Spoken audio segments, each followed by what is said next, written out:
Maganda at mapagpalang araw! DJ Sean here! Huwag kalimutang mag-like, comment at mag-subscribe para sa araw-araw na Tagalog facts at mysteries na dagdag kaalaman. Tandaan, knowledge is power.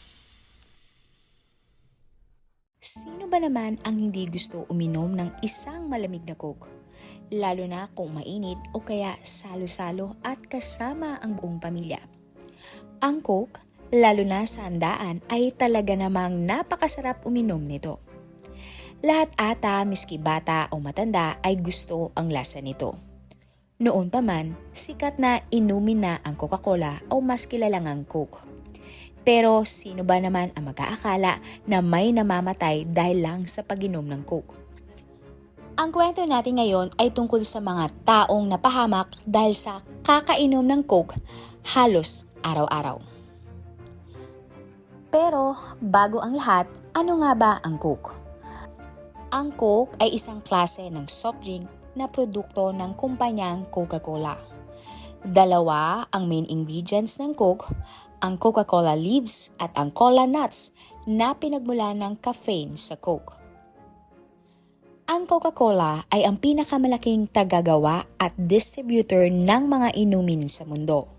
Sila din ay isa sa pinakamalaking korporasyon sa Amerika at isa sa pinakamatagumpay na brand sa kasaysayan ng buong mundo. Sumusunod sa Amerika, ang Mexico naman ay may pinakamaraming kumonsumo ng Coke. Mas available pa nga ang Coke kaysa sa malinis na tubig doon.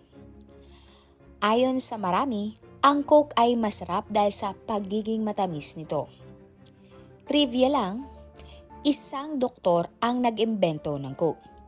Dahil naging sundalo siya at kailangan niya ng isang gamot para sa nakuha niyang sakit habang siya ay nasa gyera.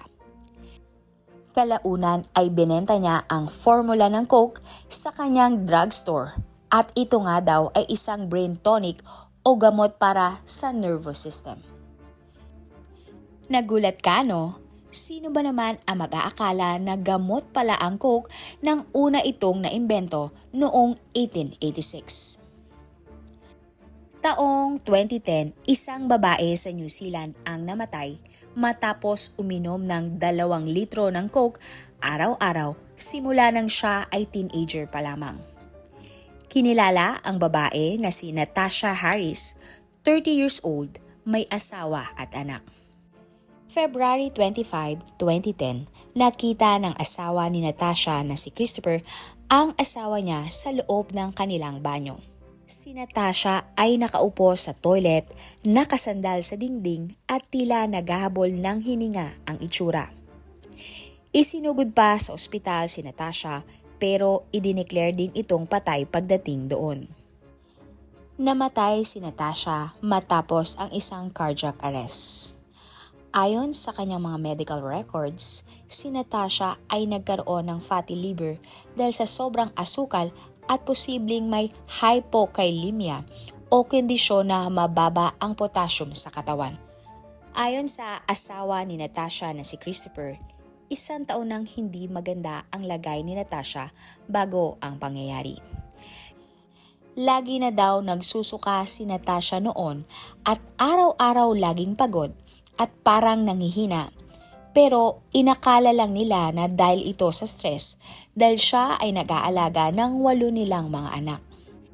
At dahil nga pakiramdam ni Natasha ay lagi siyang pagod, inaraw-araw niya ang pag-inom ng Coke.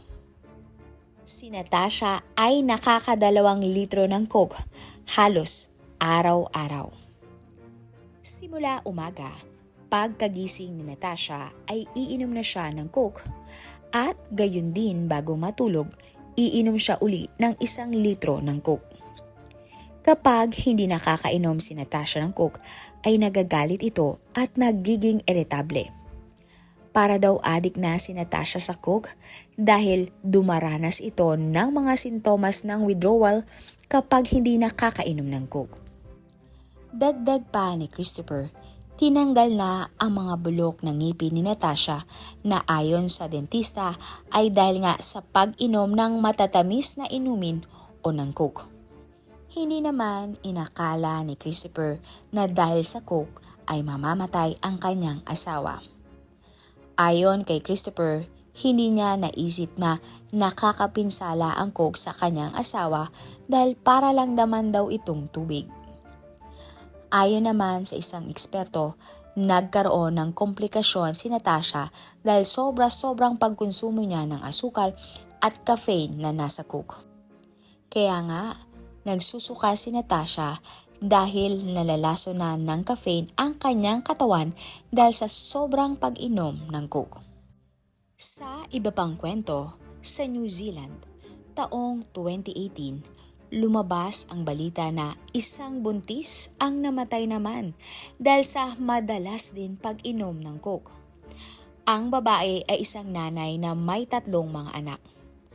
Ang babae ay kinilalang si Amy Louise Thorpe, 34 years old, at siya ay 4 na buwang buntis nang mamatay. Binawian siya ng buhay sa kanilang bahay matapos ang isang epileptic seizure. Ayon sa asawa ni Amy, bago ang insidente, may pagkakataon talaga na nagsiseizure na si Amy at araw-araw nga siyang umiinom ng mahigit 1 litro ng coke at mga energy drinks. At nang December 4, 2018, nakita nga si Amy ng kanyang asawa sa kanilang kama na nakadapa at wala ng buhay. Ayon sa mga doktor, ang caffeine ang naging sanhi kung bakit nagkaroon ng seizure si Amy.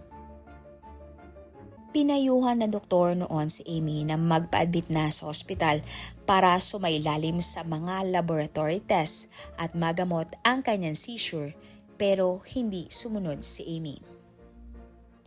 Sa kabilang banda, isang lalaki naman ang uminom ng isang bote ng 1.5 litro ng coke sa loob lamang ng 10 minuto at agad na namatay. Ang lalaki ay mula sa Beijing, China na pangalanan na lang natin na Jing, 22 years old lang. September 2021, isang mainit na araw noon sa China at para maibsan ang nararamdaman na init ni Jing ay uminom siya ng 1.5 litro ng bote ng coke. Hindi naman isang lagukan na ubos ni Jing ang bote ng coke. Pero inabot lang ng 10 minuto ay naubos niya ang bote ng coke mag-isa. Matapos nga ang 6 na oras, naramdaman ni Jing na sobrang sakit ng kanyang tiyan. Agad naman dinala sa isang hospital si Jing. Ayon sa mga doktor, nang ininom pala ni Jing ang coke, namuo ang gas sa kanyang bituka.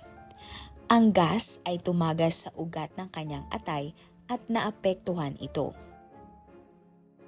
Lumabas sa mga resulta ng mga test ni Jing na siya ay may elevated heart rate, mabilis na paghinga, mababang presyon ng dugo at ischemic hepatitis na tinatawag ding shock liver.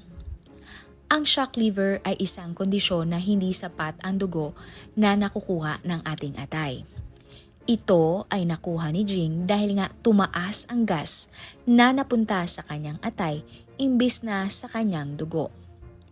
Binigyan siya ng gamot upang protektahan ang kanyang atay at maging maayos pa ang iba pang function ng kanyang organs. Pero matapos ang 12 hours na gamutan, malubha na ang naging pinsala sa atay ni Jing. Ang kondisyon ni Jing ay lalong lumala na humantong sa kanyang kamatayan pagkatapos ng 18 hours na gamutan.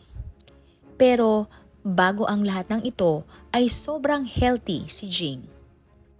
Marahil ay nagtataka kayo, at kung delikado ba talaga ang sobrang pag-inom ng coke? Ano ba ang meron sa coke na masama sa ating kalusugan? Bukod sa wala namang mahahalagang sustansya, ang mga inuming matatamis tulad ng coke, nagdadala pa ito ng mga komplikasyon sa ating kalusugan. Kung mahilig ka sa coke, pwedeng tumaas ang iyong timbang kalaunan. Magkakaroon ka ng sakit tulad ng fatty liver at diabetes.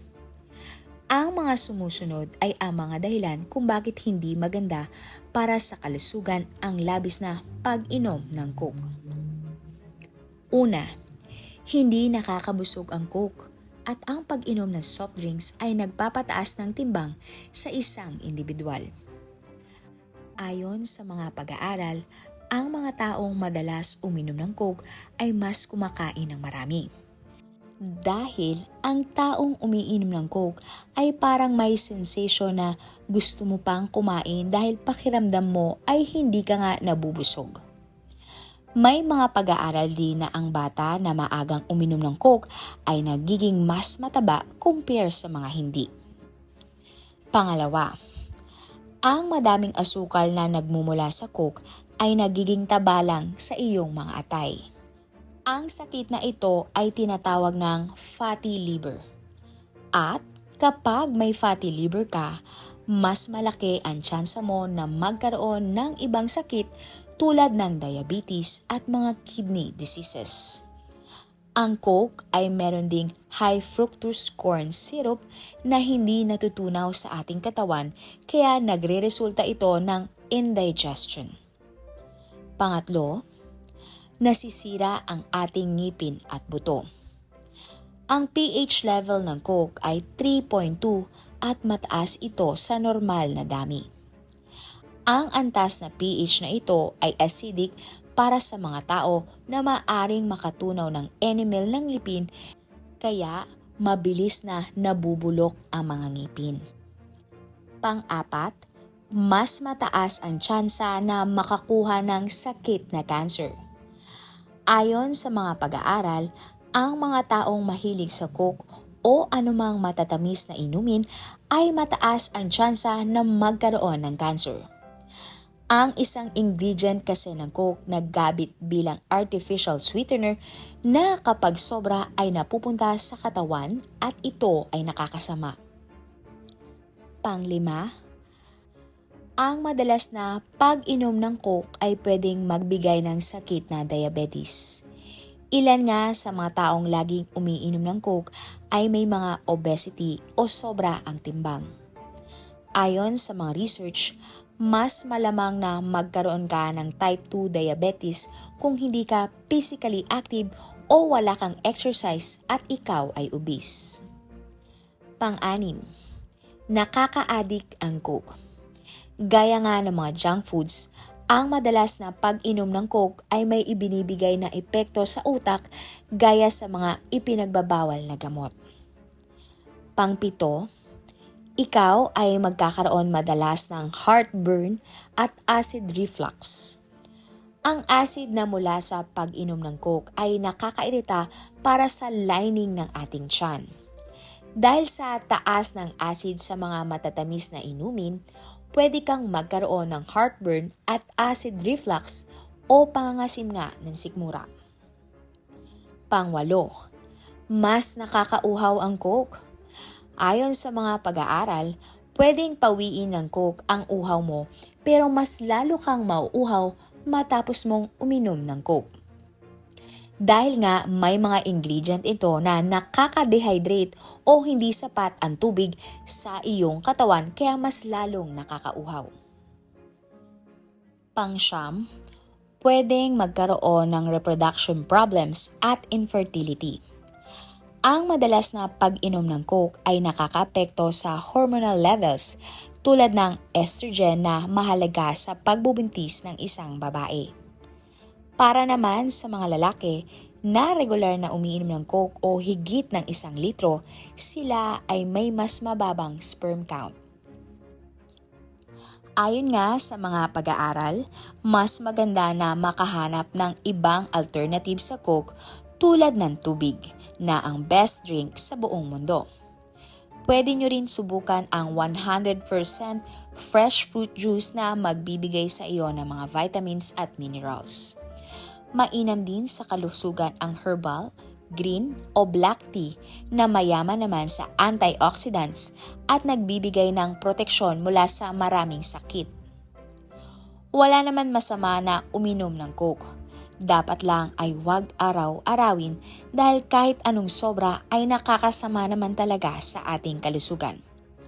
At Dapat din kung may nararamdaman ng kakaiba sa iyong katawan ay agad na magpakonsulta sa doktor para hindi na lumala pa ang iyong sakit. Huwag kalimutang mag-like, comment at mag-subscribe para sa araw-araw na Tagalog facts at mysteries na dagdag kaalaman. Tandaan, knowledge is power.